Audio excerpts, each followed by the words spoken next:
রাত থেকে দেশের বিভিন্ন স্থান বৃষ্টির কবলে। দেশের 10 অঞ্চলের উপর দিয়ে ঝড়ো হাওয়া সহ বৃষ্টি বা বজ্রবৃষ্টির পূর্বাভাস দিয়েছে আবহাওয়া অধিদপ্তর।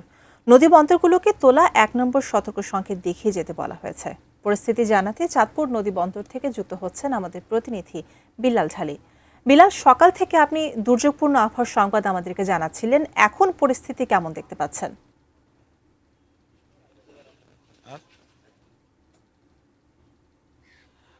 রমিতা, সকাল থেকেই চাঁদপুরে থেমে থেমে বৃষ্টি হচ্ছে। বৃষ্টির পরিমাণ কখনো একটু কমে বা বাড়ে। আবহাওয়া অধিদপ্তর জানিয়েছেন যে আগামী 5 দিন যাবত এই ধরনের আবহাওয়া অব্যাহত থাকতে পারে। আমি সকাল থেকে চাঁদপুরের বিভিন্ন অংশে ঘুরে দেখেছি।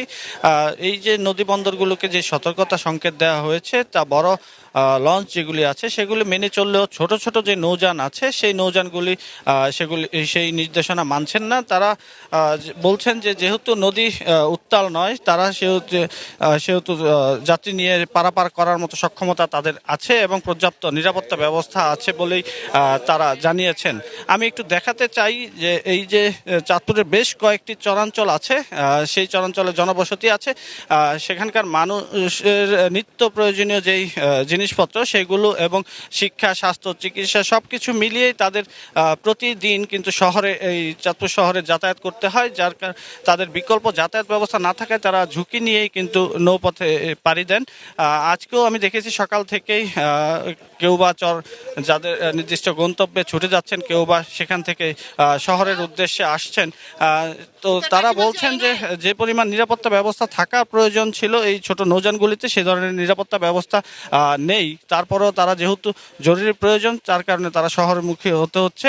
আমি নৌযান চালক যারা আছে কথা বলেছি, তারা বলছেন যে তাদের এখানটাতে পর্যাপ্ত নিরাপত্তা ব্যবস্থা রাখা আছে, বয়া আছে, লাইফ জ্যাকেট, এই সমস্ত সামগ্রী আছে, কিন্তু নিরাপত্তা ঝুঁকি নেই। যেহেতু নদী উত্তাল নয় সেহেতু তারা নির্বিঘ্নেই যাত্রী পারাপার করছেন। শুধু যাত্রী নয়, এইসব ছোট ছোট নৌযানগুলিতে যেমনটা যাত্রী পারাপার করা হচ্ছে তেমনি কিন্তু এই সাথে যে পণ্য সামগ্রী সেগুলিও কিন্তু পারাপার করা হচ্ছে। আমরা প্রায় সময় দেখি যে এই যে চাঁদপুরের ত্রিনদীর মোহনা আছে সেখানটাতে ছোট ছোট নৌযান দুর্ঘটনার কবলে পড়ে এবং নদীতে তলিয়ে যাওয়ার ঘটনাও কিন্তু ঘটে।